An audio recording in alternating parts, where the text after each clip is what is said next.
us. I've been really looking forward to this panel. You are at Performances of Condensation, Dickinson Appropriating Shakespeare. Just a few quick reminders to keep yourselves muted. We'll have some time for Q&A at the end. And what I'd like to do, since we have two scholar poets with us today, I'll introduce each one now, and then they will have their 20 minutes for their presentations. And I'll just let Regina and David, each of you know, as you get close to your 20-minute limit, I'll send you a message. So we'll go in the order of the program. Regina Young is our first panelist, and she's a former Fulbright scholar and just last year graduated with a PhD in literary history from Ohio University.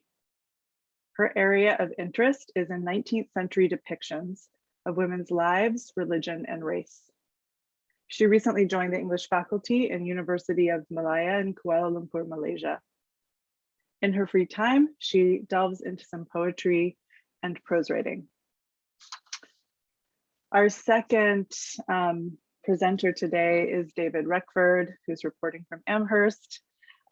He teaches at 4 Grands Écoles, including l'École de Louvre et les Beaux-Arts de Paris, teaching courses like The American Writers in Paris, The New York School, and The Artist Speaks of Self.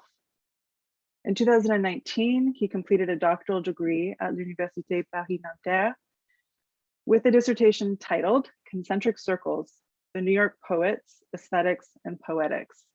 He's also realized a film about Alice Notley with Laurent Zilberman.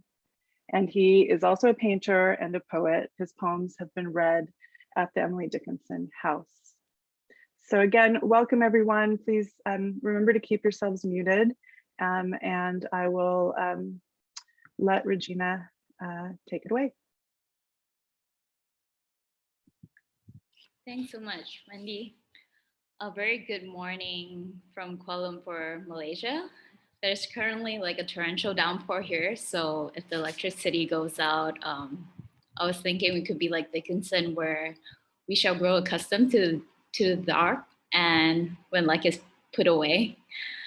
So despite being in a different time zone and continent, I'm really honored to be here, part of ITIS conference this year.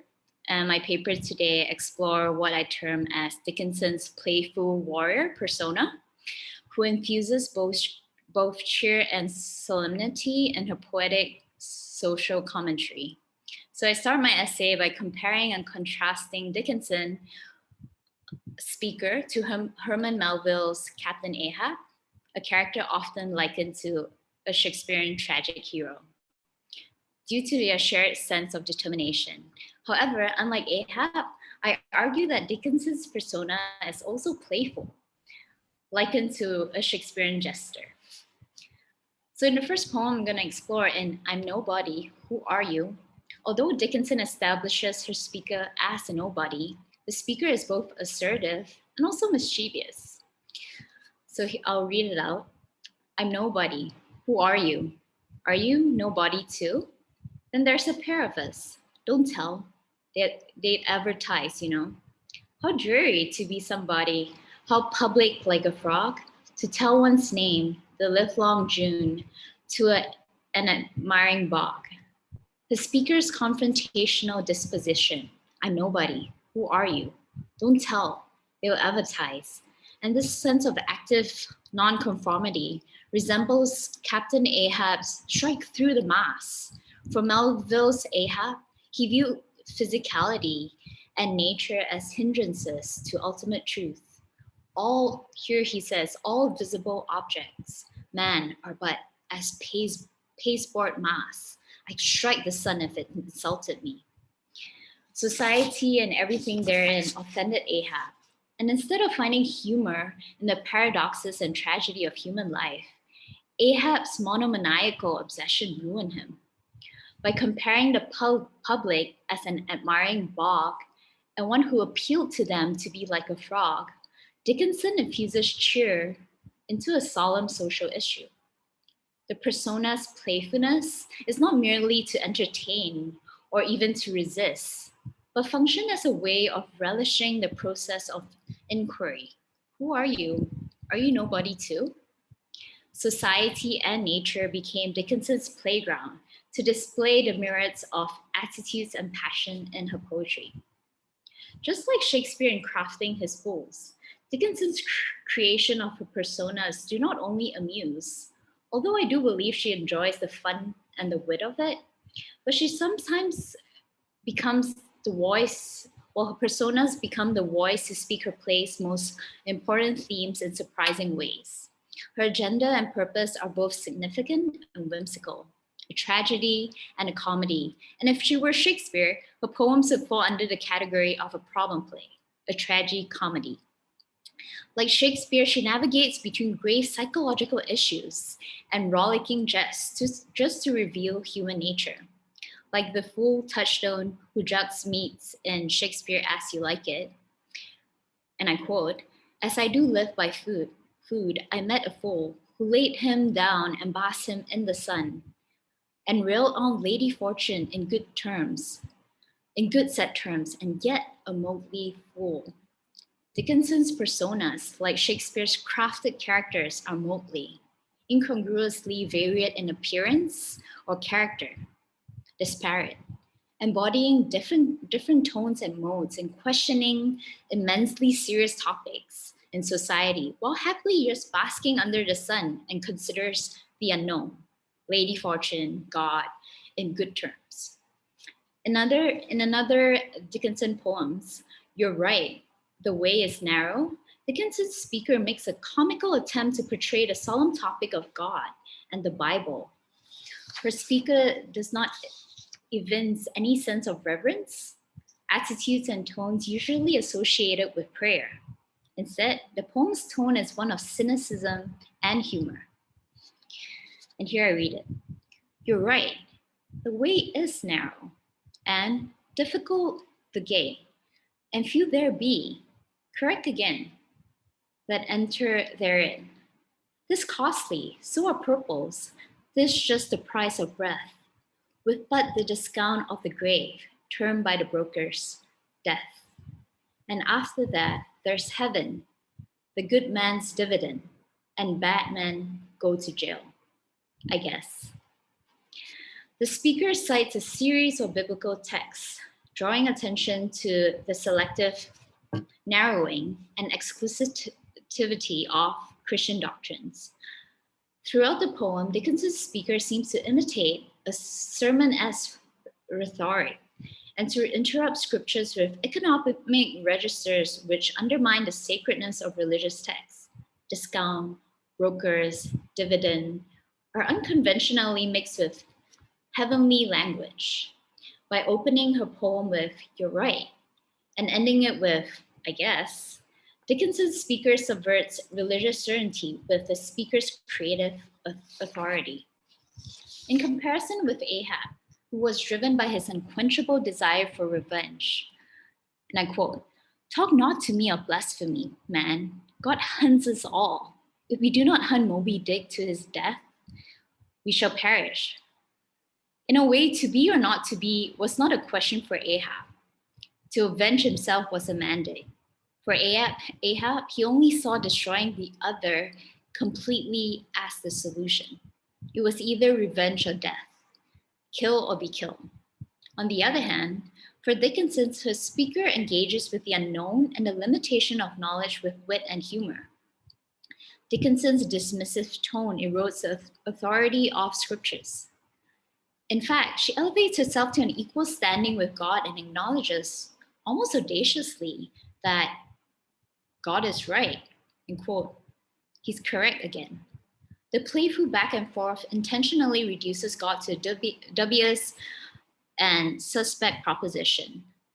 The line of questioning shows a fighter against narrow and religious rhetoric, one who pokes fun through interrupting those truths with personal interjections. Dickinson's speaker interrogates the quick, cut, and dry way of declaring right and wrong, quote, "good man versus bad man," and the simplistic dichotomy of morality of heaven and jail. Through Dickinson's varied performativity and role play, Dickinson's persona enacts the role of God to judge and measure truth as, quote, just the price of breath. Dickinson's speaker playfully teases at religious truth by echoing and repeating conventional truth. And I quote, the way is narrow. Bad men go to jail. Similarly, in a scene from Shakespeare, As You Like It, with Touchstone and Rosalind and Celia, Touchstone declares, by my knavery, if I had it, that I were, but if you swear by that that is not, you are not forsworn. No more was this knight swearing by his honor, for if he had any. Or if he had sworn it away before ever he saw those pancakes or that mustards. By mirroring Rosalind's speech and uniting a noble topic such as honor to beards, pancakes, and mustard, Touchstone teases at Rosalind's notions of honor and even at her accusations of Touchstone being a liar. In this way, Shakespeare's jester functioned as a playful satire of societal values, just as Dickinson poems become a stage and platform to question, to wrestle, and to play with meaning. Dickinson's playful warrior persona uses the same biblical language to dissolve conventional religious thinking with wit and humor. Writing about Dickinson's style and distinct talent, Martha H. Shackford in The Atlantic in January 1913, a while back now, asserts that it is essential in the world of spiritual forces that Dickinson's depth of poetic originality is shown. Dickinson's, quote, keen sensitivity to irony and paradox grant her the penetrating sense of the contrasts in human experience. Dickinson is able to frame the ironic and paradoxical deliberation of knowledge through a mixed stance of playfulness and fighter spirit, as it provides the unconstrained depth to weighty consideration of God and the unknown. According to Shackford, Dickinson's poems are, quote, controlled, alert, expectant, aware of the perpetual compromise between clay and spirit. She accepted the inscrutable truths of life in a fashion which reveals how humor and pathos contend in her. Humor is not perhaps a characteristic associated with pure lyric poetry.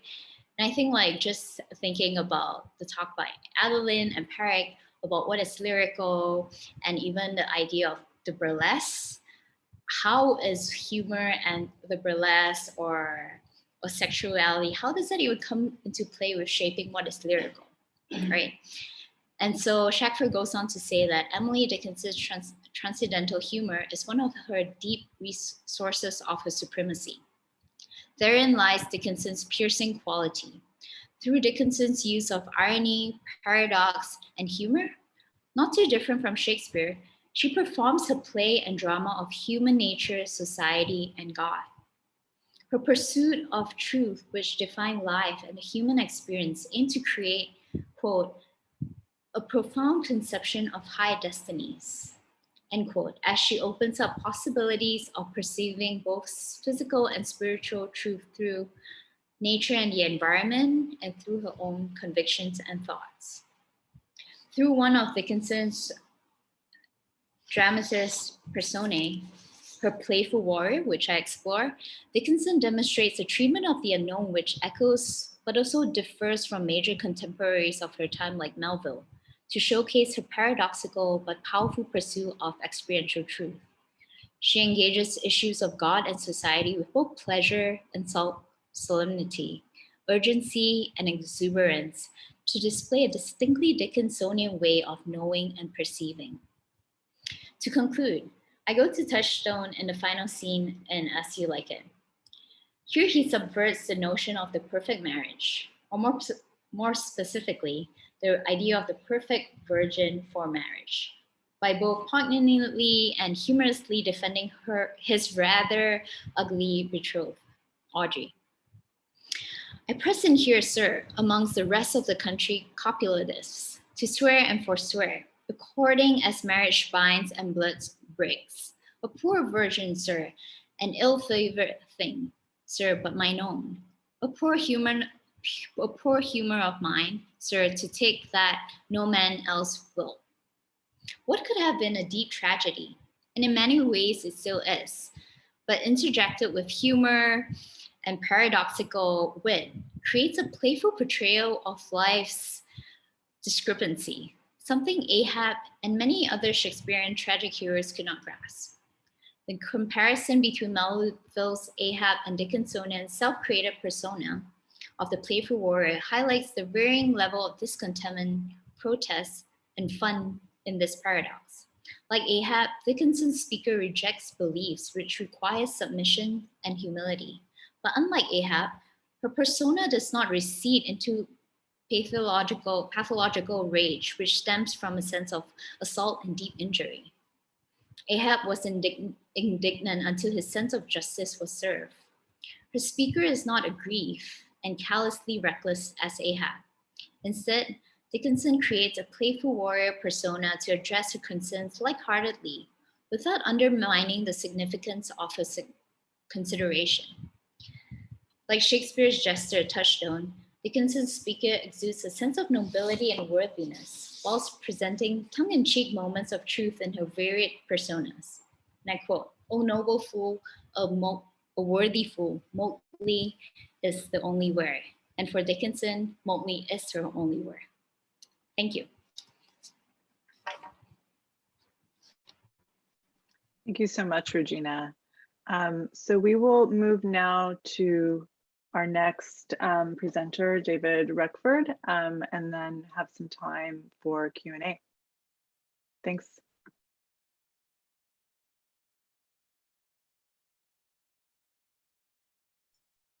If I can share my screen, I have a PowerPoint. I'm allowed to? Okay. Yeah, you're allowed.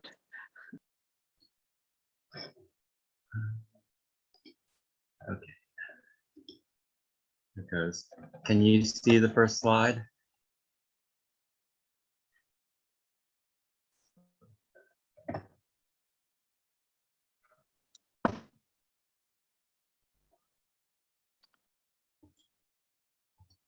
Okay.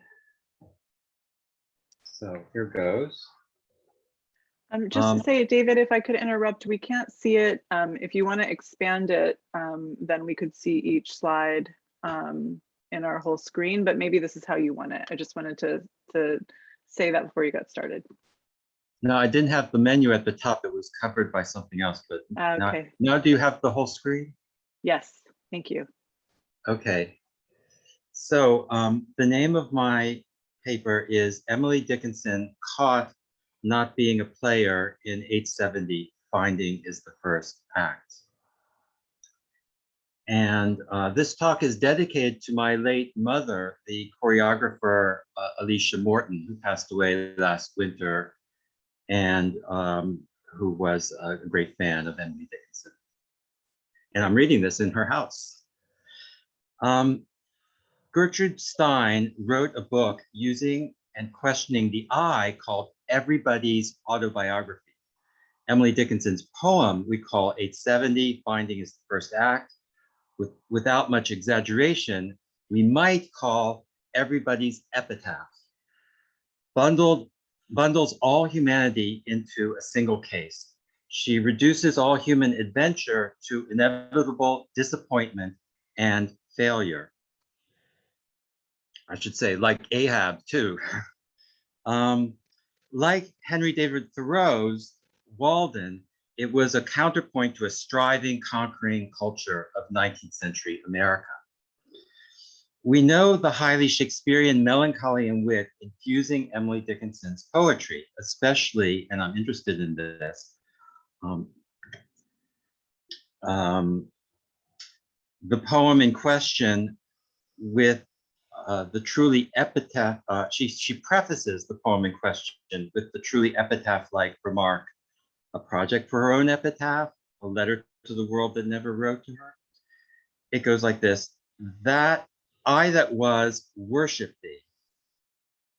Therefore, as shockingly dense and succinct as it is, We can think of the piece starting "Finding is the first act" as an elaboration on that deathly theme of making a final statement to the world.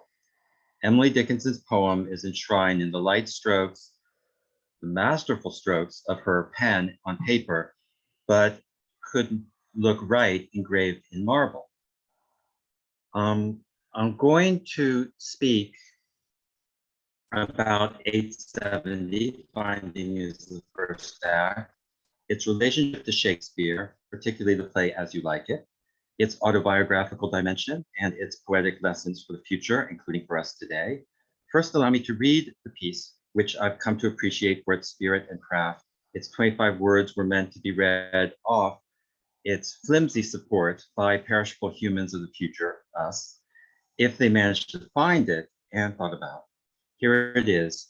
Finding is the first act, second loss, third expedition for the Golden Fleece, fourth no discovery, fifth no crew, finally no Golden Fleece, Jason, sham, 2. It is a condensed version of the Ages of Man, whipping through life at lightning speed, and it does have its origin in As You Like It, reprising melancholy Jacques or Jake's speech, which I recall to memory. I'll read the speech. It's a little long, but I want to read it in a way that insists on the painful aspect of all phases of life to Jacques. All the world's a stage, and all the men and women are merely players. They have their exits and their entrances, and one man in his time plays many parts, his acts being 7 ages. At first the infant, mewling and puking in the nurse's arms, then the whining schoolboy, his satchel and shining morning face creeping like a snail unwillingly to school, then the lover, sighing like a furnace with a woeful ballad made to his mistress' eyebrow, then the soldier full of strange oaths and bearded like a pard, jealous in honor, sudden quick and quarrel, seeking bubble reputation even in the cannon's mouth, and then the justice in fair round belly with good cape and line, with eyes severe and beard of formal cut. Full of wise saws and modern instances, and so he plays his part.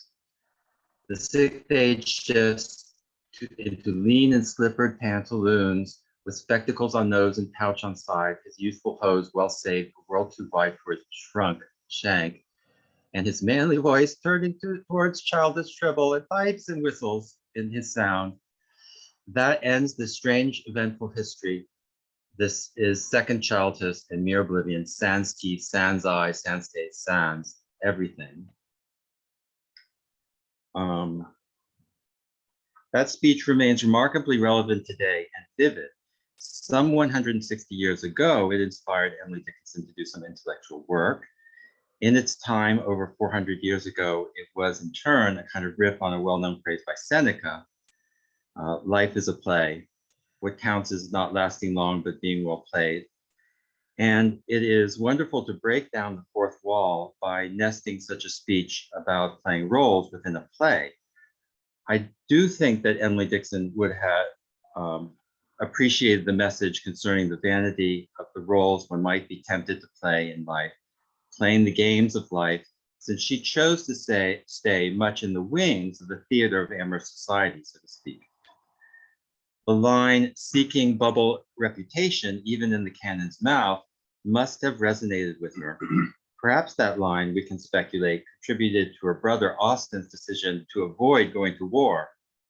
Susan Howe, in commenting the poem that starts, "My life it stood a loaded gun," wonders if Emily Dickinson's approach to Thomas Wentworth Higginson, looking for someone to champion her literary accomplishment, might not be like a hunting expedition in sovereign woods, to quote precisely from that poem, "And now we roam in sovereign woods, and now we hunt the doe." Not being the sovereign of the woods within which one hunts or pursues ambitions speaks to Emily Dickinson's perception of her outsider status as a woman wishing to write a manly poetry and as an innovative spirit in a conservative literary culture. In poem 870, this desire for victory on her own outsider terms is described wistfully as an expedition for the Golden Fleece, an expedition, the failure of which she must get over, and as she can. The dice were loaded against her success in real life, and the supposed actor of finding is the first act, too. Once Emily Dickinson had found the poems in her imagination, she could not follow through, which seems tragic. It is a life lesson. So there's a representation of the Golden Fleece on an ancient vase. And if you will allow me an excursion into connotations of the Golden Fleece, apparently in the 19th century, the expression sheepskin was already in American English another name for a college diploma. Emily Dickinson's grandfather was the founder of Amherst College, one of the founders, where Emily Dickinson would not have been allowed to study, much less given the proverbial sheepskin. Her poems do exemplify brilliant understanding of nature, of society, of religion, of art, and of the human heart. Of course, if that's what she wanted, she would not have any difficulty today in obtaining an MFA degree, for example. But had she not been a woman, she would have obtained an Ivy League diploma just as easily in her own time. One of the shepherds in As You Like It says that his hands, greasy from handling sheep, would make him unfit for the court. Thus, the play can be said to be conscious of class and sex barriers and frank enough to engage in some humorous play with social strictures. There is Shakespeare, the pre-Marxist. As You Like It is one of those plays in Shakespeare's repertoire where a woman disguises herself as a man to get things done. In this case, it is Rosalind, who can convince everyone, including Orlando, who is pining for her, that she is a man and that her name is Ganymede. She carries it further when she pretends to be a man who will pretend to be a woman, Ganymede pretending to be Rosalind. In another ironic twist, the name Ganymede referred in Greek mythology to an effeminate youth who served Zeus. Rosalind's disguise allows her to escape into the rebel camp of merry men. The use of the Ganymede story and the Robin Hood story is in the spirit of Shakespearean plays, drawing on ancient English and antique sources. The history plays are known to be written in the margin of Plutarch's Lives. More on the Golden Fleece, archaeologists tell us that behind the myth of the Golden Fleece, that Jason and his men must sail towards and overcome a dragon to capture, is an old technique used in the Western Black Sea to extract gold from rivers using sheepskin that would trap the shiny metal in its wool. Before Emily Dickinson wrote her poem, the gold of the California gold rush actually had already appeared and then disappeared in a matter of under 2 years. But tens of thousands of hopeful people continued following the hype in cruise to rush to California and disappointment. If she is referring to the phenomenon, that would explain the quotation marks around the expression golden fleece and the last word too. So the fleece is a sham, like rumors of gold tend to be. The skepticism of the poem extends beyond the promises. There's the crew, Jason's crew, the Argonauts, the dream team on ancient days. The skepticism of the poem extends beyond the promises of wealth and fame represented by the fleece to claim of heroic behavior. There is no Jason, and to social solidarity, there is no crew. It is all fake news and wearying. Jack West's melancholy is there under Emily Dickinson's pen with a vengeance. His repetition of the French word for without, sans teeth, sans eyes, sans taste, sans everything, is in Emily Dickinson's vernacular a series of no's: no discovery, no crew, no fleece. So the Jason myth alluded to in 870 is a convenient shortcut for the end game where the odds play out, the chickens come home to roost, and death overpowers pretension. A personified figure of death is, of course, a point of inspiration in many of Emily Dickinson's poems, the true north towards which her compass consistently points. The Jason story is also one where the magician, Medea, that you see figured on the other vase there, figures, probably stimulating Emily Dickinson's interest in witchcraft and sorcery, alchemy, including alchemy as a sham science. Emily Dickinson's alchemy exists, but is an alchemy of words, in my opinion. Much of the play, As You Like It, takes place in the forest of Arden. It is thus one of those Shakespearean plays like A Midsummer Night's Dream, where the kinks of fortune, misplaced authority, get ironed out by a sojourn away from the court in the forest. The sovereignty that holds sway in the court is Machiavellian and relies on appearances. The sovereignty of the forest is more elemental. Interestingly, Orlando taxed his poem to Rosalind on trees of Arden. It is art aspiring to the status of natural force. There's a lot of reflection on what makes good poetry in As You Like It. Despite the title's upholding of subjectivity and aesthetic matters, As You Like It. The play contains several tries at forms of poetry. There is a Come Hither song, a parody of that song by Jack West, a doggerel poem, a bawdy mock poem invented by Touchstone, the court fool, a richer, more regular love poem, which Rosalind criticizes wittily. Celia, didst thou hear these verses? Rosalind, oh yes, I heard them all, and more too, for some of them had in them more feet than the verses would bear. A kind of a geeky poet's joke there. The topics of hybridity and the combining of images from different sources or traditions, multi-layered imagery, irregularity of cadences, and the boiling of the text down to its essence are all discussed in the play or illustrated. There's even a more condensed version of Jack West's speech later in the play, to wit, somehow brief the life of man runs his erring pilgrimage, that the stretching of a span buckles in his sum of age. Of course, the word finding, the first line of the poem, first word of the poem, is a perfect metapoetic word for an author like Emily Dickinson, focused on making puzzle poems. It may remind us of Pablo Picasso's famous quip, I do not search, I find. The getting it down to the quintessence particularly will become Emily Dickinson's hallmark, the slant of light, circumference, a fly buzz, a pit with heaven above, a scent and you are sane, rowing in Eden and zero at the bone, for example, and everyone has their favorite pithy expression, my mother's was behind me dips eternity. Such golden language is what modernists gleaned in her work. Take, for example, the following line from another outsider who grew up in a Yiddish-speaking household, Louis Zukowski's poem, Bottom, on Shakespeare. It operated permutations on the line, I'll read the line, come shadow, come, and take the shadow up. So he may have got the idea of intertextual play with the Shakespearean text from Emily Dickinson. The modernist play of inversions on a single line evoked the Baroque twist in Shakespeare. The way Emily Dickinson, by isolating the word act in finding it's the first act, underlines its polysemy and the true lies of the theater. The word acts, assonance with the negative word sham, adds another layer of complication in a text in the context of a poem seemingly short and sweet. And in fact, it talks about the shortness of life.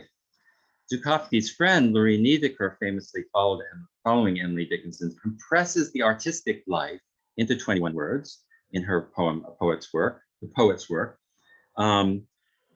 Goes like this: grandfather advised me, learn a trade. I learned to sit at a desk and condense. No layoff from this condensed route.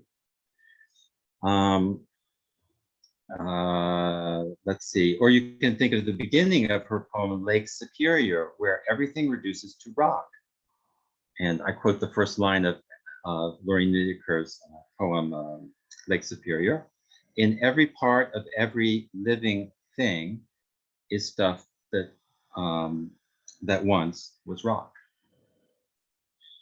The paratactic, and of course, finding his first act is a very paratactic poem, a Liszt poem. The paratactic logic of the Liszt poem became particularly popular from form with the rise of the new American poetry after 1960, particularly well illustrated by, for example, Kenneth Cope in both funny and melancholy poems like The Boiling Water. Respectively, we can regard Emily Dickinson's finding is the first act really as instructing us as to the potential of Liszt poetry, first, second, third, fourth, etc. As a conclusion, allow me to refer back to the remark I made about Rosalind as one of the most feminist Shakespearean protagonists. Oh, and there's melancholy Jack West, who's deciding not to hunt the doe. And the doe's over there, and he's just not going to hunt them. Yeah, Rosalind, one of the most feminist Shakespearean protagonists, like Lady Macbeth, Cleopatra, Amelia, Iago's wife in Othello. You think of Kate in Taming of the Shrew. I wish Emily Dickinson could read Elizabeth Winkler's article, Was Shakespeare a Woman? And here's the illustration of that article, and published in The Atlantic in June 2019, where the journalist studies the possibility that the Italian woman, Amelia Bassano, of Italian parents but born in England and brought up in England, might be the real author of the plays. Were women to write in those days, she could never sign the plays or say that she wrote them. She'd have to find someone. I think Emily Dickinson would have entertained the possibility seriously and even felt closer to the spirit of nonconformity in the plays. I should say in passing that there's a character in As You Like It called William, who's a country bumpkin who can't figure anything out. I'm just saying. I would like to conclude my conclusion by reading a couple of lines of my as yet unpublished poem, The Song Sought Itself and the Pipes Began to Play. Maybe they are Dickinsonian. Here goes. A finch can snap a worm or wasp into two pieces. The ether is what made the flag possible. The nose stood steady like a sentinel. The example was set and unset. Thank you.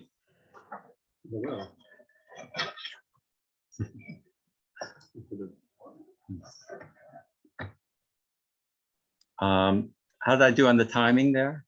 You were perfect.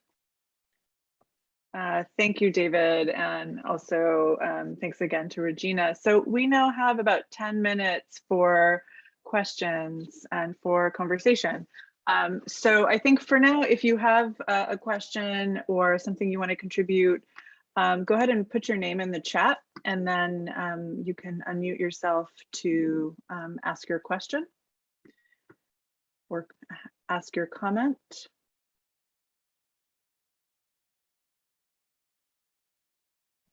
Okay, Tom, go ahead. Okay, well, thank you to both of the presenters for very erudite and thoughtful presentations. I had two questions that will seem somewhat oblique to the main theme of what you were writing. The first is to Regina Young. I was wondering if in your study of Melville, you had ever come across Charles Olsen's work, Call Me Ishmael, which is a very interesting consideration of Melville. And then the question for David is, you mentioned Loreen Nidecker, who's a poet I very much admire, but I have not studied her influences. I'm assuming that Emily Dickinson was one, but is there any evidence of that? So those are two kind of obscure questions, but I do appreciate the main thrust of what you both did. Thank you.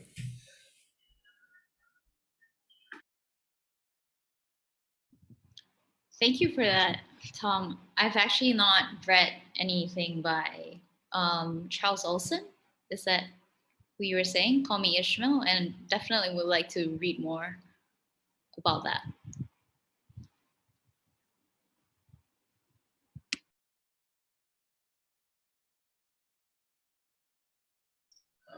Yeah, just about Nietzsche's influence from Dickinson.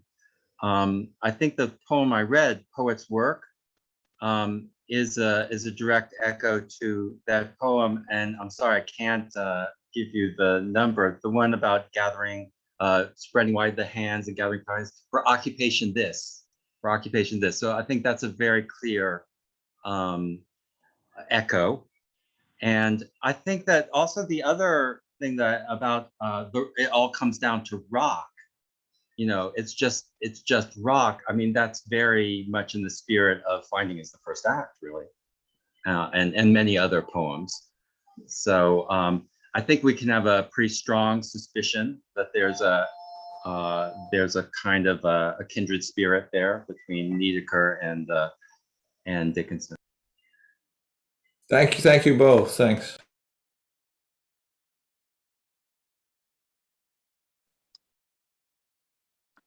Go ahead and ask your question. Okay. Sorry, I put my question in the chat as well, but just to ask Regina about the influence of Shakespeare on Moby Dick, or how she saw that in terms of, because you spoke a lot about Ahab, and I just wondered what maybe the connection was with Moby Dick itself as the novel in which Ahab plays a part.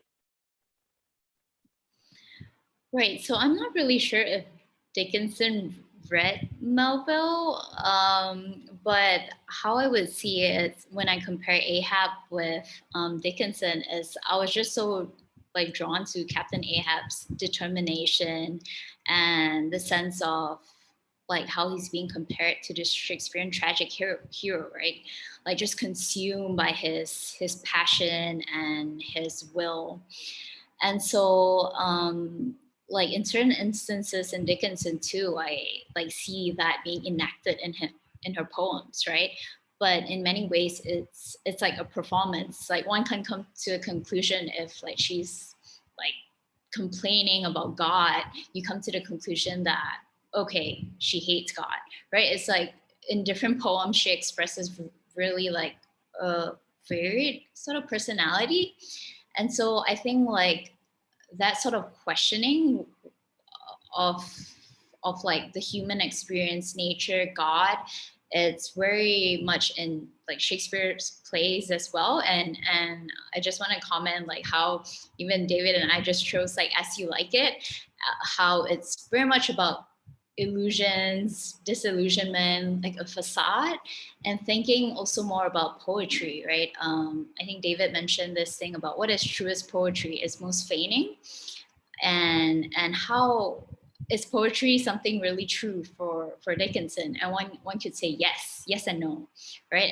In many parts, it was a performance for, just like for Shakespeare, it was a sort of like, or like what Marta Nell was going on, talking about how it's a code, right? And like a code could be something very intimate, but yet at the same time, it could be a performance that is untrue, feigning, but at the same time, it could be something really intimate and true at the same time.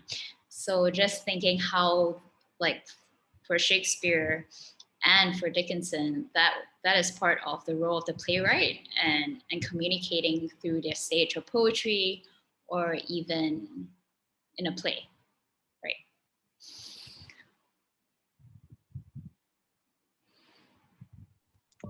Thank you. Next question, Lisa. Well, thank you both for wonderful papers. They're really illuminating.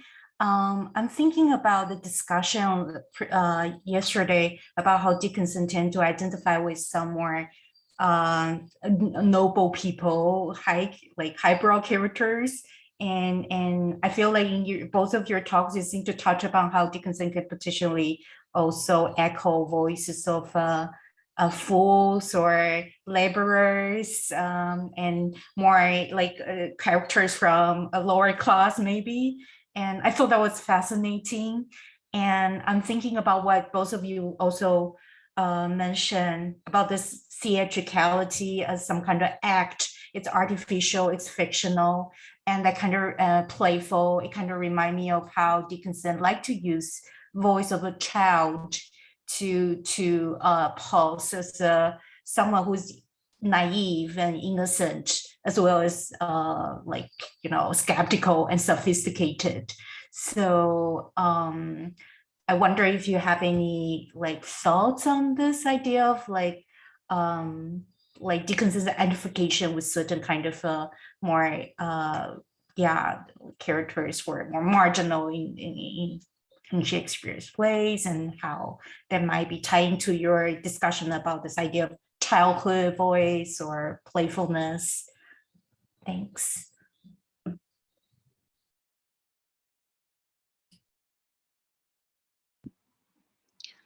Yeah, thanks so much for that question, Listen. I think I've been thinking a little bit about the difference between playfulness and also appearing like a fool and someone you can't take seriously.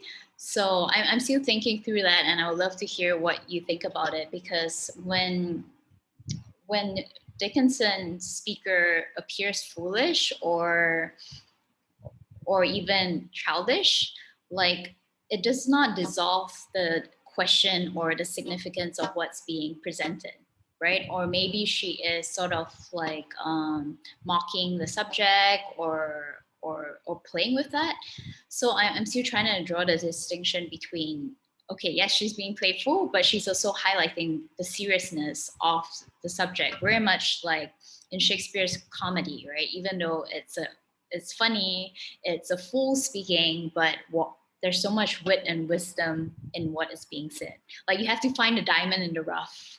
And once you decipher the code, you're like, wow, okay, she's saying something really significant. Don't be fooled, even though she's using the voice of a child. Yeah, I remember coming across an article about cuteness in Dickinson. I wonder if you might be interested in that one, by Angela Sorby, I think. I think it's a 2019 article. It's quite fun. It also talks about the idea of Dickinson being coy and playful and cute, and how they can be considered some kind of political gesture. Yeah. Thanks. Thank you. If I can add something to this question, also. Yes, please. I'm just interested. I've always loved the figure of King Lear, you know, who's a scoundrel, but he becomes much more interesting when he's stripped of everything and he's out there in the heat, you know. So the stripping away of everything, you know, the perks of power and social position, actually puts him in a very interesting position. I think that's something that Dickinson is very aware of, particularly her love of the word circumference. You know, that it's a level of circumference that is above the highest level of earthly power.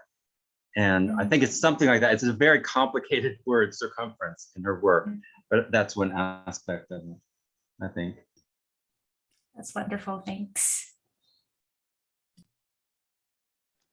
So we are at time. Parag, I don't know how rushed we are. If we have any time for another question, if we should wrap up.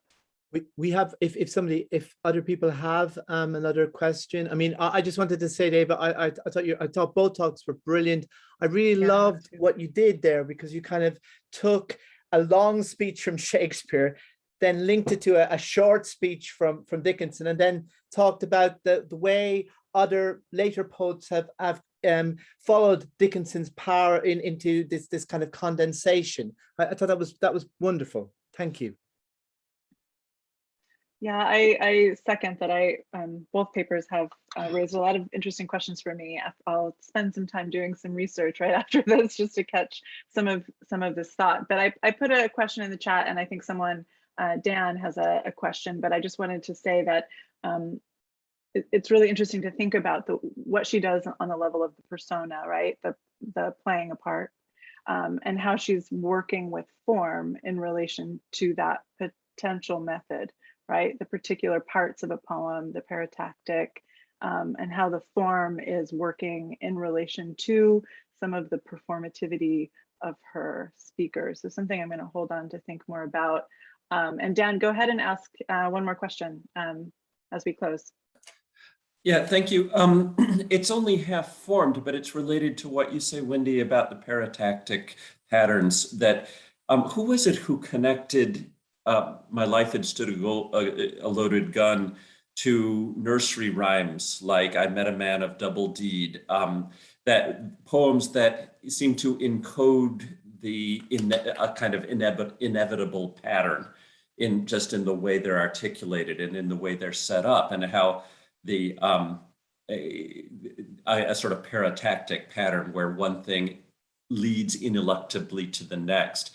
And Jaquiz's speech seems to work that way. And Finding is the first act seems like once the first, calling it an act seems to say already encode its closure somehow. So it's almost as though the way in which she's conceiving it necessitates the futility of the ending. And just to go back to Regina's, that if Dickinson is in some sense both establishing and resisting that pattern of inevitability, then that works with the Ahab and Ishmael thing as well, right? That yes, we're all doomed, but hey, let's have a little fun here while we're at it. You've got the grand mission to find the whale, but you've all got these little chapters that play and play and play while you're on your way out there. I don't know. This is, as I said, this is half form.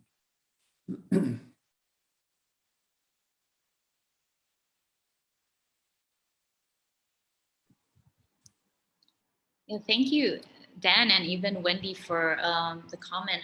I've been really thinking about like the form of the poem, and just like thinking even like for As You Like It, the epilogue, and even the question of how Dickinson breaks the fourth wall, right? So in her letter, she is like, you were talking about how she compares herself to Othello and how the stakes is high, right? Mighty high in one of her letters.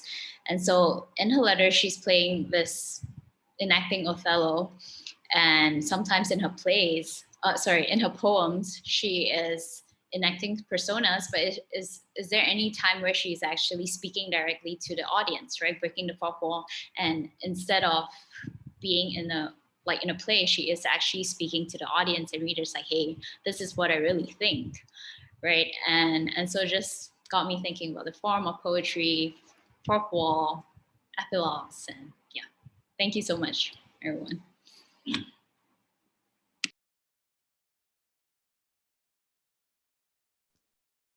David, do you have a response, or should we wrap up on that beautiful note given to us by Regina? Yeah, just thank you for all the remarks that have been made, and yeah, that's fine for me.